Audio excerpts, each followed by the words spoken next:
Natawa ako. Hello, hello, hello! Hooray, hooray, hooray! O, diba? Regards to Coach Pibe and Josh, they always start their live with hooray, hooray, hooray, and end with it. So, yeah! Good morning, everyone! This is like a quick and spontaneous live. I really want to take my time to bring myself here to be thankful for kasi ang daming nangyari with my new year, and I think it really start my new year right as what I really intend it to be. You know, where your attention flows, the energy always goes, or another way around, where the attention goes, the energy flows, right? And it the first like 7 days, first week of my life is just amazing. Wait, mag-inom pa akong kape. I will just quickly show you what is going on in front of me. Kana siya. So, grabe ang snow. A lot of snow has been accumulated. Yeah, there. Has been accumulated. Ang dami niya. Like this morning, my kids opened the door and dili ma-open ang door, hindi ma-open dahil mataas pa siya sa door, 'di ba? So I am just grateful because I just came home. I just delivered my baby boy Niels to his school. The time check here, it's 9:48 in the morning. So it really took my time because he came here, he went like maybe 50 steps away from our home, and then came back here after a few minutes, and then he said, "Mama, I missed my bus." And then I said, "No worries, baby." But it really took my time to warm the car and then shove off all of the snow above. Kay grabe jud, super super thick above the car and everything. It was just very wet. I don't like it, and it's very slippery, the road. So I would just like take my time to have my unboxing here too. Taran! Shopping! I actually opened na. So mag-unbox tayo. Tayo, charge from the business. And I really have a lot of things to be grateful for this 2025. So first, I really opened na this one and this one for my knitting stuff. And I also ordered pack of merino wool, and this one, diba ang daming pinamili ni Coach Gladys. This one, because I started knitting. It's not perfect, but I am enjoying with my knitting strika. And then more pina. I will try to knit a sweater. Think about that. So this is my new hobby plus my digital business. It's not a hobby actually, it's a pure business. But yeah, I am not wasting my time sitting or just watching Netflix, or else I do the laundry, the house chores, cooking, a busy mom, or reading. That's what I do. Shopping, but no worries, it's charged to the business. There's a lot going on here, and even more. And here's one. I like it. I can use it in the summer days. And then there's a lot here. I actually opened the cartoon.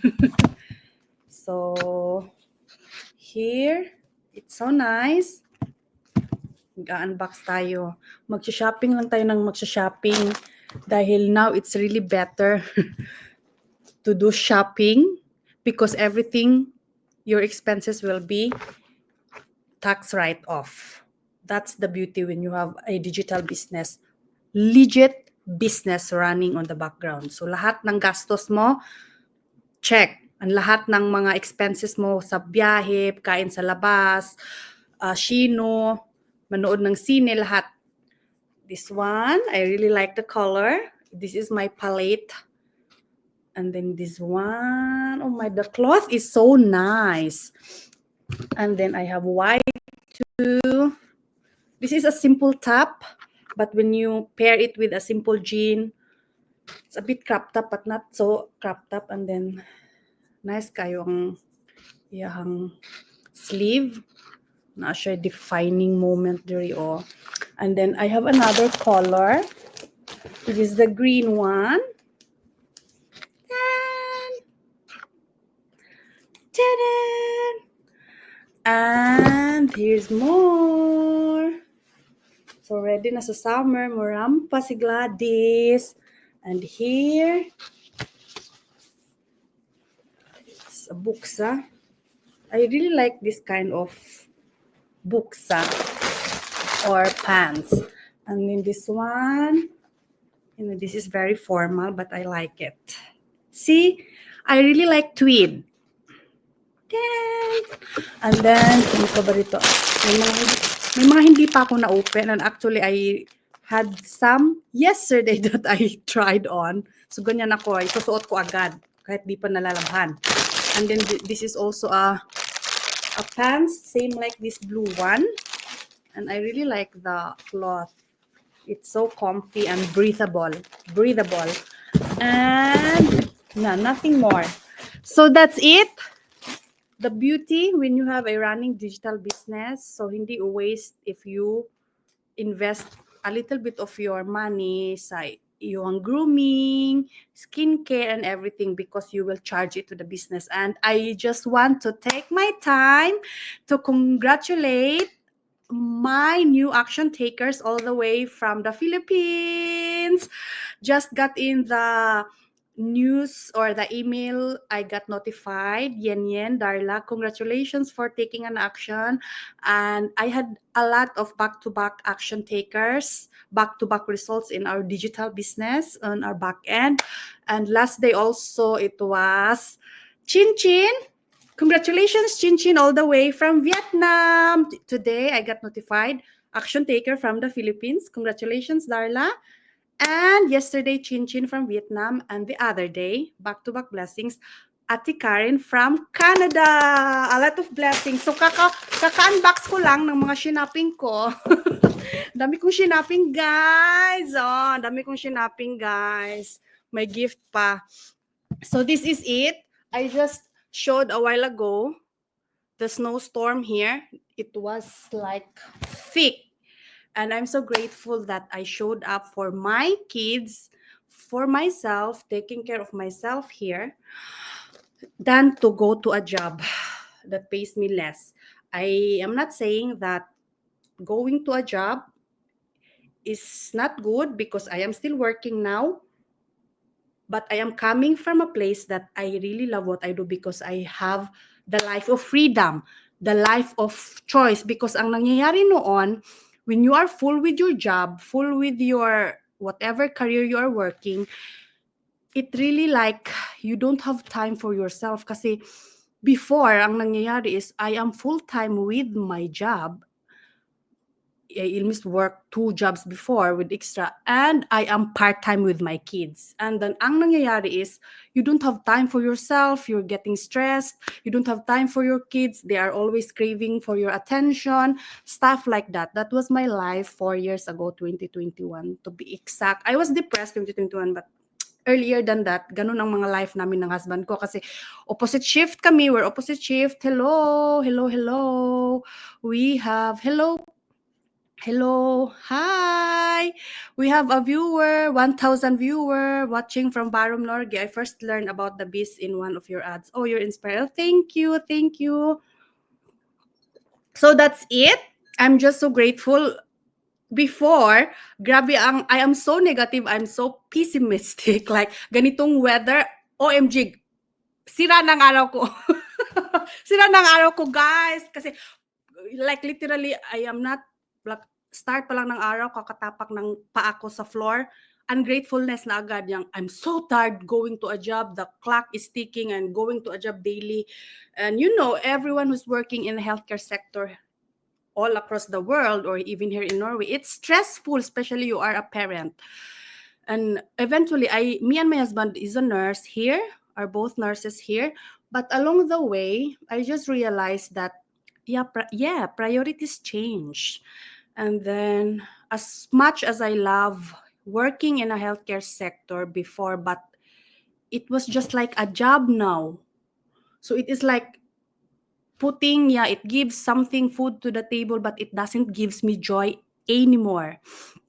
Yeah, Sis Joy, comment down below if you felt like that before. That's why, Sis Joy, Sis Rose Dalin, comment down below if you felt like that before, like you felt like you are being stuck, you are not growing, you are caged. So that's what my feeling before. And then lo and behold, I found a solution, which is the digital business, same as Sis Rose Dalin. She's one of the business owner too, based in Barom, Norge. So keep it up what you are doing, sis. You are also inspiring. Thank you for watching. And because of this digital business, it is not just about the money anymore. It's the freedom, the life of freedom that same like this today. I show up for my kid that missed his bus. Before, I cannot even do that because I am at work. Right? It's so sad. One of the turning point in my life was my eldest son saying to me that, Mama, I'm so sad and I am having this, parang anxious daw siya na always kami wala sa bahay, always isa lang ang nasa bahay. Either me, after day shift, and then the other one, my husband will go to PM shift, or the other way around, mutsat. Isa lang talagang nasa bahay. We are not on the dinner table. So, we changed the narrative of our story. My husband quit his high-paying job, and he had 2 jobs before.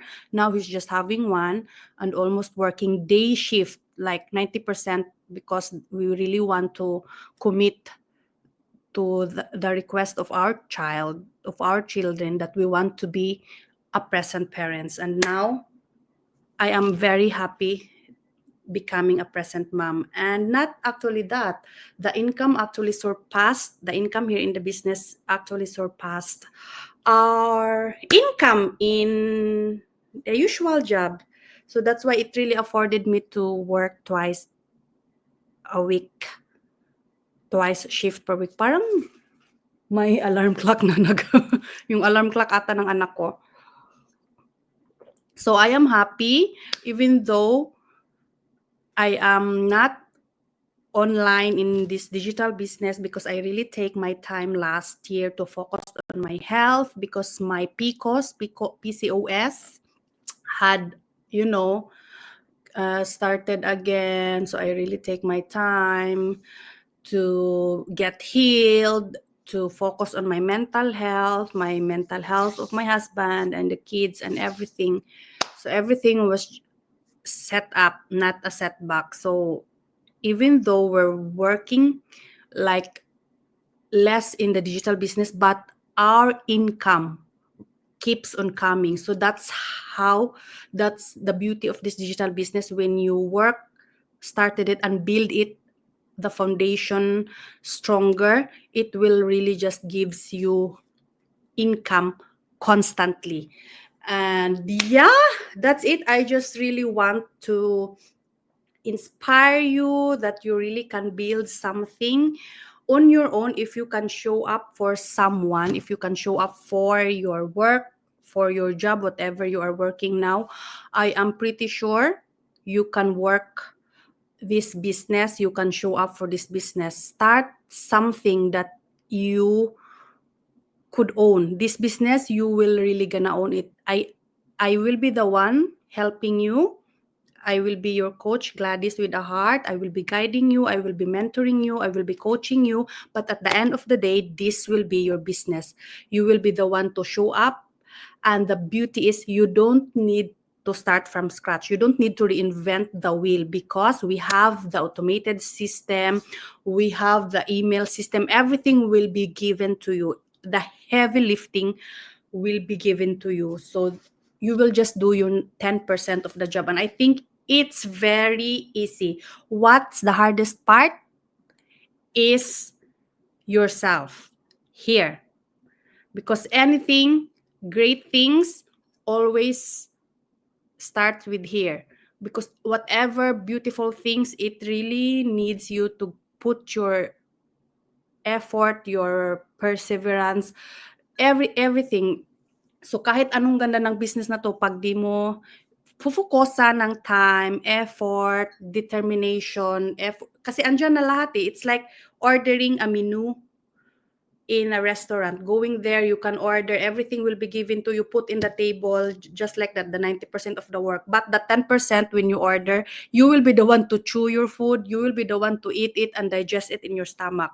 So same in here in the business.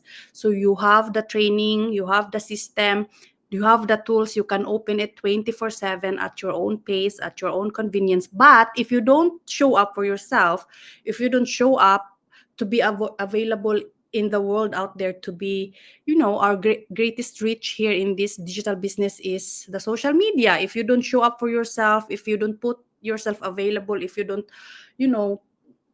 portray that your store, which is your social media, is open, but you don't need to sell here.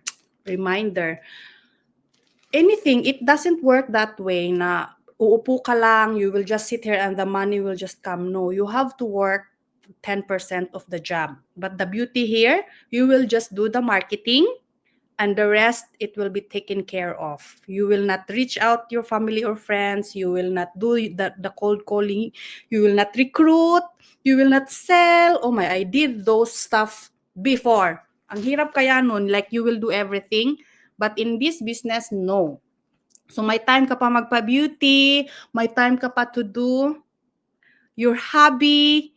You have the time to get quality time with your kids if you have, and you have the quality time, of course, to focus your self-care. And I advocate self-care. Me and my husband is really into that. I have my me time, my husband has a me time, and we have a two time together and a family time, the four of us. We always incorporate that in our family tradition so that our children can copy that too, that it is not selfish to take care of yourself first, so that your cup will be full, run it over, and there's a lot for you to take care of other people as well. So that's where I'm coming from. That's where I'm coming from 4 years ago, that I want to have a freedom. I want to have a life of option, but I cannot do it if I am just doing a job that I don't even like, that it doesn't give me enough, like, that doesn't lit my heart. So it will just really give you more stress if you don't have a life of options. So if you really want to grow this 2025, if you have a lot of dreams, if you are an ambitious woman, ambitious parents like me, you want to do more, you want to give more to your kids, to yourself, to your family, you want to travel more, you want to support your family in the Philippines or wherever they are, you want to, bring your parents here, you want to buy a lot of properties in the Philippines, you want to buy luxury cars. We did that everything in this digital business. I bought a Tesla, my husband bought his Jaguar dreams car. I am not bragging, but everything here, what I'm saying, is just a result of this digital business. We can travel anytime we want. We traveled last 2 years with different countries, 15 countries, like 2 years ago. And yeah, you deserve all the best things in life. We are not here in this world to just pay bills and die. So naka 20 minutes na pala ako nakaka-live, kakachika dito. So happy lang ako, even though it's snowstorming here, ang kapal ng snow. Ang kapal-kapal ng snow. And there. I am just here, grateful, unboxing, mga pinamili, shopping. And yeah, so if you want to learn more, learn something that can benefit yourself, your family, and your dream life, learn more at www.gladysneal.com. And see you in the inside, just like Ate Karen from Canada, Chin Chin from Vietnam, Yin Yin Darla from the Philippines. I will be rest assured that I will be guiding you all the way, and you have the best supportive community in this business. You will never feel alone. Trust me. I ventured a lot of businesses before, and then when I am inside, I feel like alone. No one's gonna help me. I am just like tiptoeing, what will I do next? But not in this business. Everything will be provided to you. But how you show up for yourself, I cannot do that. You will be the one doing it. But as long as you have the blueprint, as long as you have the roadmap, based on my own experience, I think you will never go wrong. So that's it for me. I think I will, no, I will drop going to the gym. I think I will be workouting here in at home because nakakatamad. Lumabas ng bahay, ang kapal-kapal ng snow. Yeah. And then my car is charging. I had 100%. I think dito na ako mag-exercise, and then my kids requested a salmon. Magsa-salmon ako later. They want to eat salmon. Magluluto ako, and then I will focus again with my Excel and my digital business, with my expenses, kasi hindi pa ako tapos kaka-rainin ng tax. So this is the time of the year na mag-tax computations and everything, all of mga shopping, mga pinamili, ilalagay ko lahat yan sa Excel. So that's it. If you want to message me, please don't hesitate. I'm just here. I am a capable mentor and a coach, one of the chosen few coaches here in this digital platform. You will never go wrong. Don't be shy. And then, yeah, see you on the other side. Magsasayaw-sayaw muna ko. I think I will be doing Zumba.